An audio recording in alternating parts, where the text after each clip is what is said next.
Kamera ready, sound ready, 3, 2, 1, action.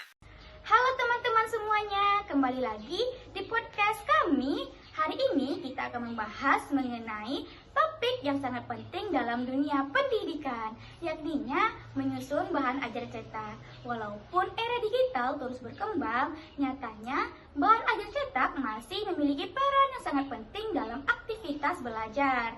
Nah, pada pembahasan kali ini kita akan ditemani oleh dua narasumber hebat kita, yakninya narasumber pertama Fezia Oktalina Ilhami. Halo, terima kasih sudah mengundang hari ini. Narasumber kedua kita yakninya Siti Nur Aisyah. Halo, terima kasih sudah mengundang saya. Nah teman-teman, bagaimana kabarnya teman-teman pada hari ini? Alhamdulillah baik. Alhamdulillah sehat. Baik, tanpa menunda waktu lagi kita langsung masuk ke pembahasan.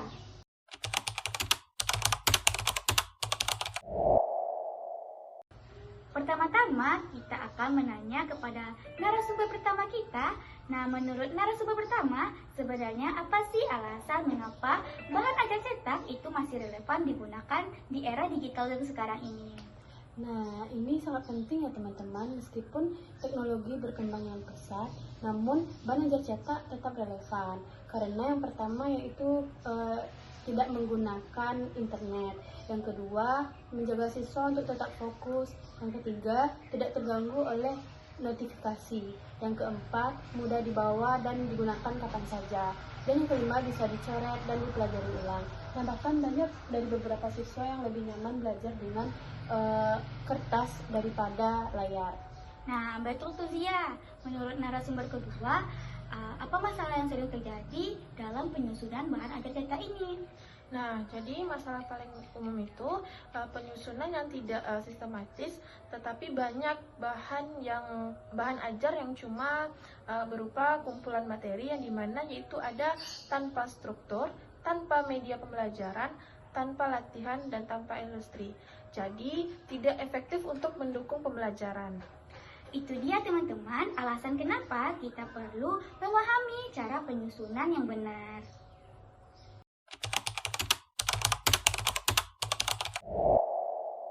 Oke teman-teman, kita langsung masuk saja kepada pengertian. Nah, menurut narasumber pertama, bisa jelaskan apa itu bahan ajar cetak? Nah, tentu saja Vira. Secara umum, bahan ajar adalah segala bahan yang digunakan oleh guru untuk membantu siswa dalam belajar. Nah, bahan ajar cetak merupakan bahan ajar yang dituangkan melalui teknologi digital seperti buku, LKS, modul, dan lain sebagainya. Nah, untuk fungsinya pun itu ada 3. Yang pertama itu sebagai pedoman guru, yang kedua sebagai pedoman siswa, dan yang ketiga sebagai alat untuk evaluasi. Nah, betul banget sih ya. Bila begitu, apa saja sih elemen yang harus ada dalam bahan ajar cetak ini, Siti? Nah, minimal harus ada petunjuk kompetensi, ilustrasi, materi, informasi, pendukung, latihan, evaluasi, dan feedback. Jadi, komponen-komponen bahan ajar cetak ini bisa digunakan oleh guru dan siswa.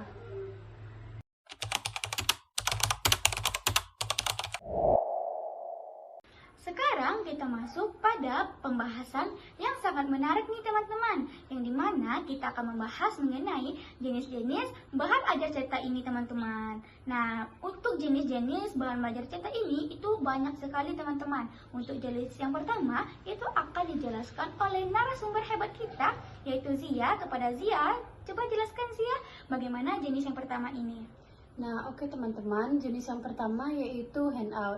Nah, handout ini bahan yang sudah diringkas oleh guru untuk memperkaya pembelajaran bagi siswa. Nah, isinya itu singkat, padat, namun fokus pada materi yang utama. Begitu, Nah, jadi itu teman-teman penjelasan dari handout yang telah dijelaskan oleh Zia tadi, bahwasannya handout itu adalah bahan ringkas yang disiapkan guru untuk memperkaya pembelajaran. Nah, jenis yang kedua itu ada buku. Nah, mari kita dengarkan penjelasan dari buku ini yang dijelaskan oleh narasumber kedua kita. Nah, mungkin teman-teman sudah tahu apa itu penjelasan tentang buku. Nah, jadi buku itu bahan ajar yang paling lengkap, yang dimana di dalamnya ada berupa penjelasan panjang, ilustrasi, contoh, dan struktur bab yang jelas. Buku bisa berupa buku teks, referensi, ataupun buku pelajaran.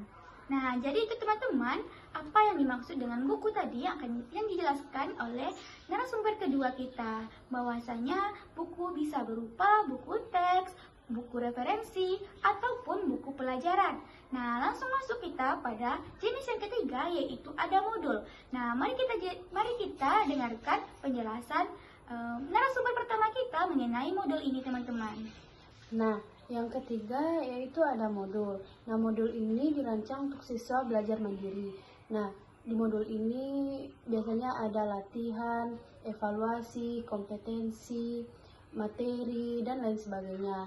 Nah, dengan adanya modul, siswa bisa belajar dengan menyesuaikan kecepatannya sendiri. Oh, jadi begitu ya Zia mengenai penjelasan modul ini, teman-teman. Selanjutnya, jenis yang keempat itu ada LKS, teman-teman, atau biasanya kita sebut sebagai lembar kegiatan siswa. Nah, satu ini yang sering digunakan pada sekolah-sekolah, teman-teman, yang dimana kita dulu waktu SMA pasti sering menggunakan LKS ini, teman-teman, dalam pembelajaran kita. Nah, bagaimana sih LKS ini? Penjelasannya akan dijelaskan oleh rekan saya, Siti. Kepada Siti, persilakan. Betul, Vira. LKS itu berisi langkah kerja dan tugas yang harus dikerjakan siswa. Bisa berupa kegiatan membaca, eksperimen, survei, atau analisis. Selanjutnya kita akan membahas mengenai jenis yang kelima. Ya, jenis yang kelima ini ada yang itu namanya brosur dan juga leaflet nih, teman-teman. Nah, bagaimana sih penjelasan brosur dan leaflet ini yang akan dijelaskan oleh narasumber hebat kita, yaitu Zia. Kepada Zia dipersilakan. Oke, terima kasih Vira. Nah, yang kelima itu ada brosur dan leaflet. Nah, keduanya ini berisi informasi yang visual, singkat, dan padat.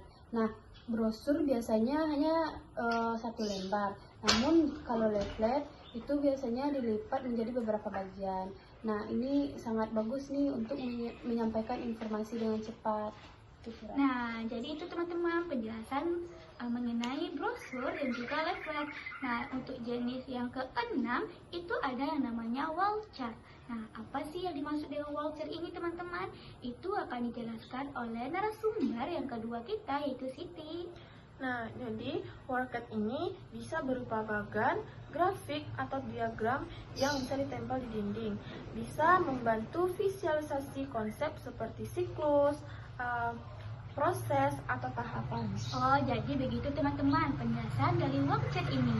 Nah, yang terakhir nih teman-teman, itu jenis bahan ajar cetak yang ada, yaitu ada foto dan juga gambar. Nah, foto dan gambar ini akan dijelaskan oleh Zia. Kepada Zia, dipersilakan.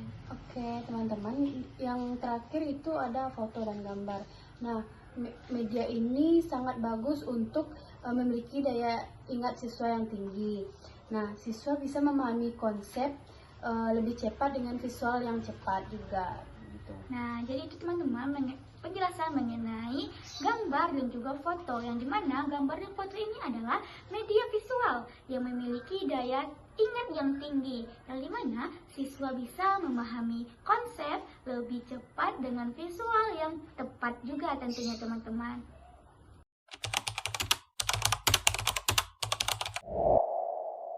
Sekarang kita masuk pada pembahasan yang paling inti, teman-teman, yang dimana kita akan membahas mengenai bagaimana cara menyusun bahan ajar cetak ini, teman-teman. Yang tadi telah dijelaskan jenis-jenisnya oleh narasumber hebat kita. Ada itu buku, leaflet, modul, foto, gambar, wall chart yang tadi dijelaskan oleh narasumber hebat kita.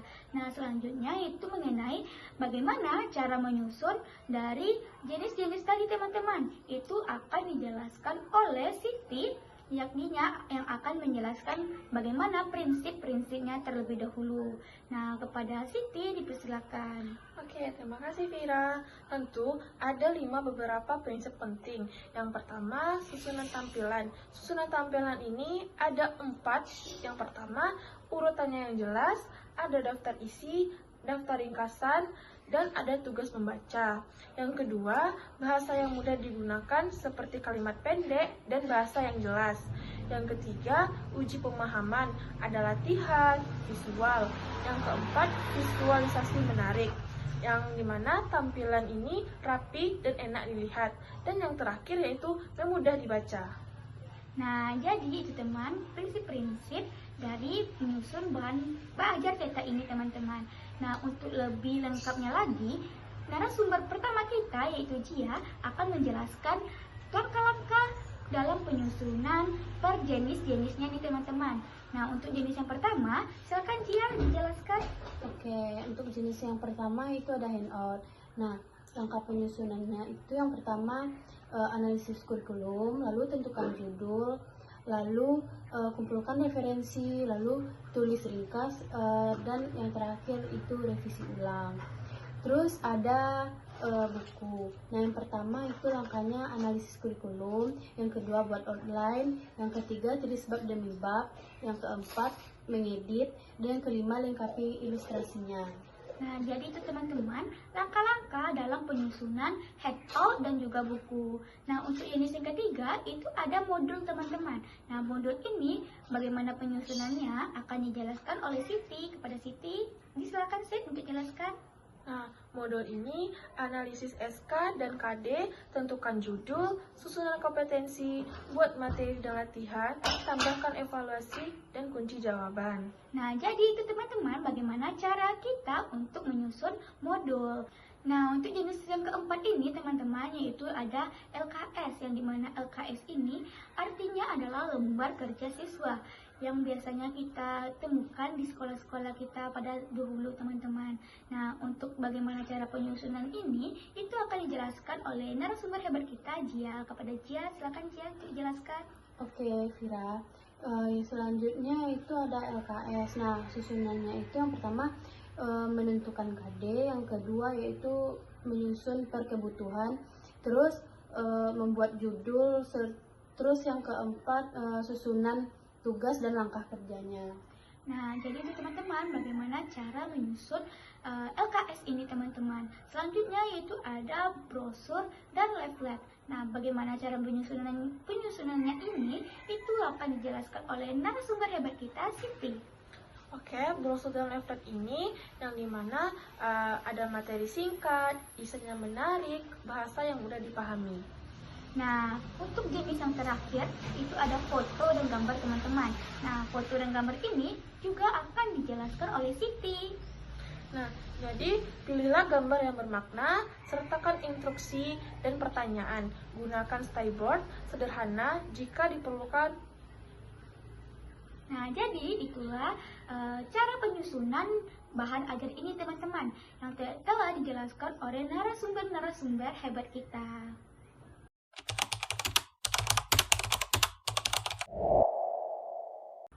Nah, kita sudah sampai di bagian akhir dari podcast ini teman-teman, yang dimana kita telah banyak berbicara tadi mengenai pengertian, jenis, serta bagaimana cara penyusunan bahan ajar cetak ini. Nah, selanjutnya kita akan mendengarkan kesimpulan utama dari podcast kita ini teman-teman. Nah, menurut narasumber satu, apa sih kesimpulan yang narasumber satu dapat dari podcast kita pada hari ini? Nah, oke. Kesimpulannya yaitu bahan ajar cetak masih sangat penting karena mudah diakses, fokus, dan membantu pembelajaran mandiri. Namun, penyusunannya harus tetap memperhatikan kurikulum, struktur bahasa, visual, dan evaluasi. Nah, jadi itu teman-teman kesimpulan yang didapatkan dari narasumber hebat kita bagaimana bahan ajar cetak itu masih sangat penting pada era yang sangat sekarang ini. Di mana dia karena mudah diakses dan juga fokus dan membantu pembelajaran mandiri teman-teman.